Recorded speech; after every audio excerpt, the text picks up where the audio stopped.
میں ابھی سوچ رہا تھا کہ اقبال کے جو کلام ہے، اقبال کی جو فلسفہ ہے، اقبال کی جو شاعری ہے، اس میں سے ہر طرح کے لوگ ہر طرح کا مطلب نکال لیتے ہیں. اور میں لیفٹ والے کو سن رہا تھا، وہ لال کر کے ہے، وہ اقبال کو جو مارکس بنا دیا.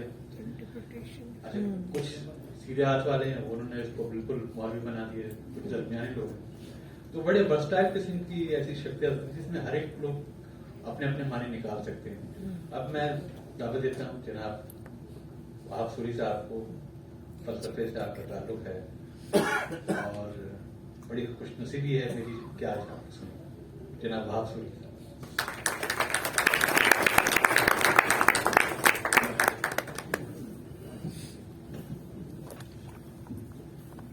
بسم اللہ الرحمن الرحیم.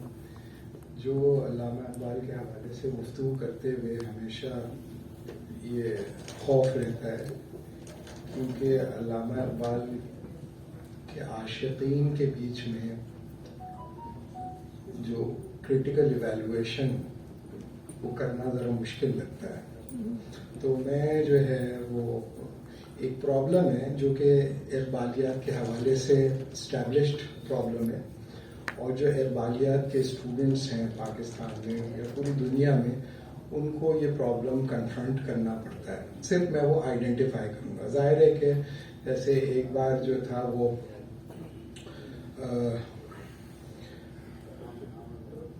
فلسفی کے اندر ایک انٹرنل کانٹرڈکشن رہی ہے یا ایک اینٹاگنسٹک ریلیشن شپ رہا ہے between philosophers and artist. This problem has been continuously affecting the history of ideas for the last 2500 years. یہ جو میں مسئلہ آپ کو بتا رہا ہوں یہ 2500 سال پرانا ہے. مسئلہ ہے افلاطون سے چل رہی ہے پرابلم، اور افلاطون سے لے کر آج تک جو فلسفی ہیں ان کے بیچ میں یہ ہمیشہ ڈبیٹ رہی ہے کہ what should be the status of the artist in the discourse of knowledge. کیا آرٹسٹ جو پروڈیوس کرتا ہے وہ علم ہوتا ہے کہ نہیں ہوتا؟ صحیح ہے، یہ ایک بہت سیریس پرابلم ہے. اب یہ جو ہم نے پریزنٹیشن بھی یہاں پہ بھیجی تھی جیلانی صاحب کو، وہ یہی تھی کہ ہمارے یہاں لوگ جو ہے کسی کے علم میں اضافہ کرنا چاہتے ہیں، کسی کے قد میں اضافہ کرنا چاہتے ہیں، تو اگر وہ شاعر ہے تو اس کے ساتھ فلسفی شاعر لگا دیتے ہیں یا شاعر فلسفی کر دیتے ہیں.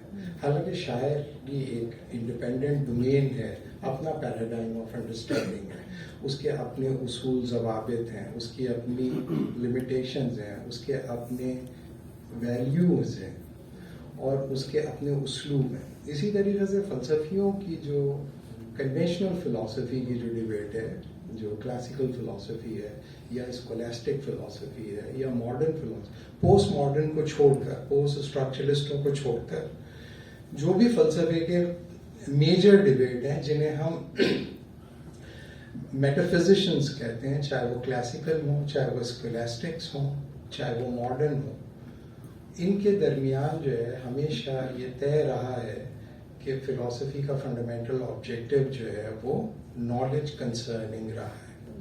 صحیح ہے. تو میں اس ڈبیٹ کو، اس پرابلم کو آئیڈینٹیفائی کروں گا اور پھر یہ بتاؤں گا کہ ہمارے یہاں جو اقبالیات پہ کام کرنے والے لوگ ہیں ان کے لیے کیا کرائسس پیدا ہوا. جس پرابلم کو جیلانی صاحب نے آئیڈینٹیفائی کیا، ایکچولی وہی پرابلم ہے کہ بہت سارے لوگ جو علامہ اقبال کی پوئٹری پڑھتے ہیں وہ علامہ اقبال کی جو پروس ہے، جو ان کی reconstruction of religious thought in Islam ہے، جو کہ ایکچولی ایک فلسافیکل ٹیکسٹ ریکگنائز ہوتا ہے، ایکچوئل فلسافیکل ٹیکسٹ ریکگنائز ہوتا ہے، اس میں مطابقت نہیں پاتے. بہت ساری جو خاص طور پہ جو راڈ آف موزز ہے اس کو اگر آپ پڑھیں اور پھر reconstruction of religious thought in Islam کو بھی پڑھیں پورا کور ٹو کور اور اسے ایک ڈاکیومنٹ کے طور پہ لیں، تو you will face lot of internal contradiction and lot of problems in academic philosophical sense. So it's a challenge how you are going to reconcile Rod of Moses to reconstruction of religious thought in Islam. تو میں صرف آپ کو تھوڑا سا ایک ایک دوسرے اینگل سے اس پرابلم کو شیئر کرنا چاہتا ہوں. جو اقبالیات کے جو سیریس لوگ ہیں, جو اقبال کو سمجھنا چاہتے ہیں, ان کے لیے کس قسم کا پرابلم ہے. دیکھیں, دنیا میں دو طرح کے لوگ ہوتے ہیں. کچھ لوگ جو ہوتے ہیں وہ راستے پہ چلنا پسند کرتے ہیں, اور کچھ لوگ راستے کو جاننا پسند کرتے ہیں. آپ لوگ کس قسم کے لوگ ہیں؟ There are two kinds of people.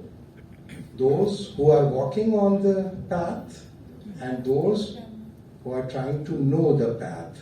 Knowing the path is different than walking on the path. دنیا میں بہت سارے انسان ہوتے ہیں جو راستہ جانتے ہیں, لیکن ان میں یہ جرت نہیں ہوتی کہ وہ راستے پہ چل سکیں. کچھ لوگ راستے پہ چل تو رہے ہوتے ہیں, لیکن وہ یہ نہیں بتا سکتے راستہ جاتا کہاں سے اور آتا کہاں سے. راستے پہ چل سکتے ہیں وہ, صحیح ہے. There are two kinds of people. Knowing the path and walking on the path. اس کو فلسفی کے اندر ہم دو طرح کے انٹلیکچوئل ٹریڈیشنز میں ڈیوائڈ کرتے ہیں. ایک کو ہم کہتے ہیں ول ٹو نالج, اور ایک کو ہم کہتے ہیں will to truth. Will to knowledge, will to truth. Will to knowledge کا کیا مطلب ہے کہ ہمارے لیے یہ سوال زیادہ امپورٹنٹ ہے کہ رستہ آپ نے کیسے جانا, رستہ کہاں سے آیا, اور رستہ کہاں جائے گا. ابھی ہم رستے پہ چلنے والے کی بات نہیں کر رہے.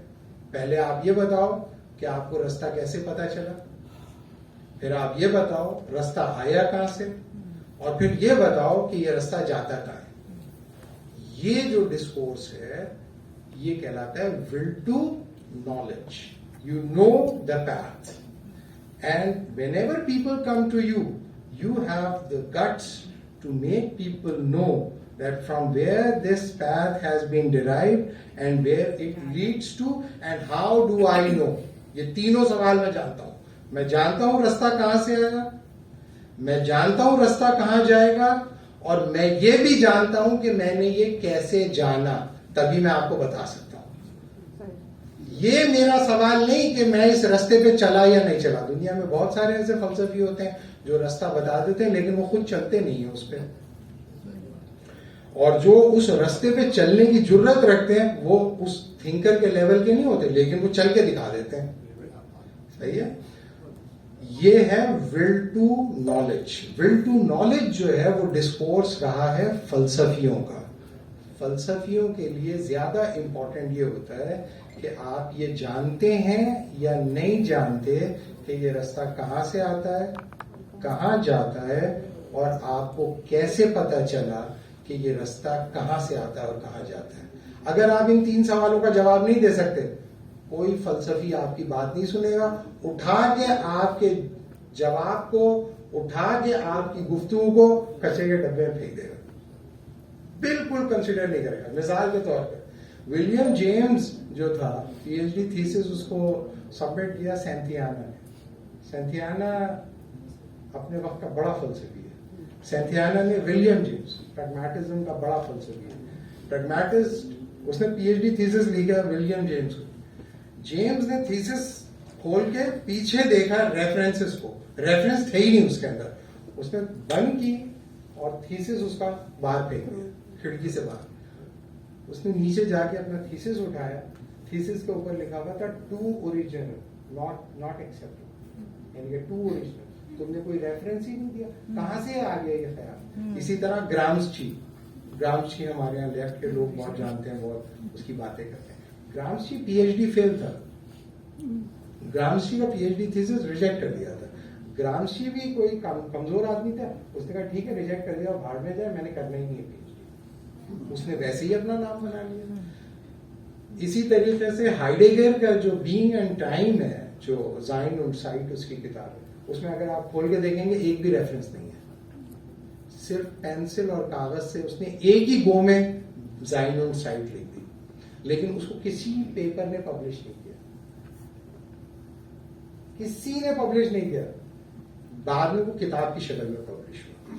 تو اس کا مطلب یہ ہوتا ہے کہ اتنے بڑے بڑے تھنکرز بھی اگر کوئی ایسی بات کہتے ہیں جس میں لوگوں کو, فلسفیوں کو لگے کہ تین سوالات کے جوابات نہیں دے رہا, کہاں سے آیا ہے, کہاں جائے گا, اور اس نے کیسے جانا, تو ہمارے لیے ایکسیپٹیبل نہیں ہے. دوسرا جو ڈومین ہے وہ ہے ول ٹو ٹروتھ کا.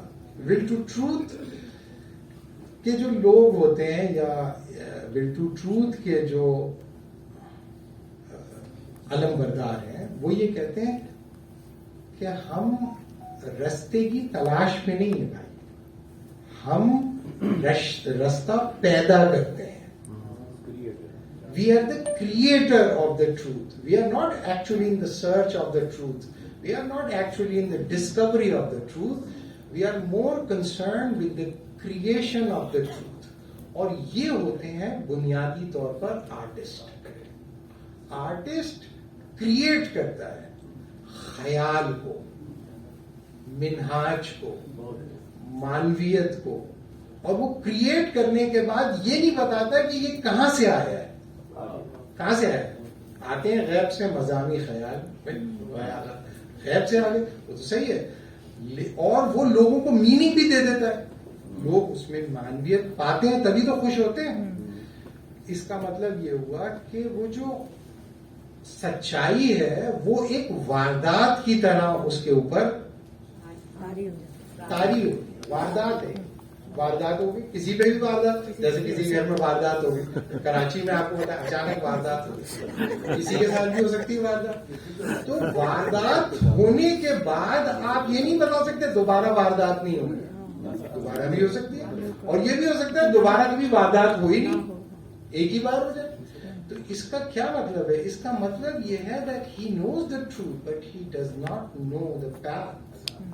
اس لیے آرٹسٹ کریٹ نہیں کر سکتا, آرٹ کریٹ کرتا ہے. تو جو آرٹسٹ ہوتا ہے نا وہ اکیلا اور تنہا ہوتا ہے. تو اگر آپ دیکھیں آرٹسٹ کی ساخت اور فلسفی کی دونوں میں فرق ہوتا ہے. آرٹسٹ جو ہوتا ہے وہ اس کی جو کیریکٹرسٹکس ہوتی ہیں وہ ویسی ہوتی ہیں جیسی خالق کی ہوتی ہیں. خالق ہوتا ہے سمد, احد, بے نیاز, کسی کو جواب دے نہیں, جو اس کے دل میں آ رہا ہے وہ کر رہا ہے. فلسفی اس طرح نہیں ہوتے, فلسفی اس طرح نہیں ہوتے. آرٹسٹ جو ہوتا ہے جب ایک چیز پروڈیوس کر دیتا ہے تو ویسی چیز دوبارہ پروڈیوس نہیں کرتا, ریپروڈیوس نہیں کرتا. لہذا اس میں اس کی جو ویلیوز ہوتی ہیں نا وہ 4 ویلیوز ہوتی ہیں: اسپونٹینٹی, سبجیکٹیوٹی, کنٹینجنسی, نوولٹی. یہ 4 ویلیوز ہوتی ہیں آرٹسٹ کی. اگر اس نے ریپیٹ کر دیا وہ تو وہ چھوٹا آرٹسٹ, پھر وہ بڑا آرٹسٹ نہیں ہے, اس کو ویلیو نہیں کیا. اس کا مطلب یہ ہوا کہ آرٹسٹ میں نئے رنگی خیال بھی ہو سکتی ہے اور نئے رنگی سچائی بھی ہو سکتی ہے. لہذا یہ جو ایشو تھا اس کو ڈیٹیکٹ کر لیا تھا آج سے 2500 سال پہلے ہی افلاطون نے. 2500 سال. اور اس نے یہ کہا تھا کہ میری جو آئیڈیل اسٹیٹ ہوگی اس میں آرٹسٹ نہیں ہوگا بھائی, اس میں آرٹسٹ کی جگہ نہیں ہے. اس میں آرٹسٹ کی جگہ کیوں نہیں ہے؟ اس لیے کہ they produce the truth. They are actually creating the truth from their own mind. So what actually in the reality, that's not important. But for a philosopher, the reality is more important than the creating reality of a human mind. That is the dichotomy which is being underway throughout centuries among philosophers and the artists. اب ہمارے یہاں problem کیا ہوتا ہے؟ ہمارے یہاں problem یہ ہوتا ہے کہ ہم کسی آدمی کو کہہ دیتے ہیں یہ فلسفی ہے.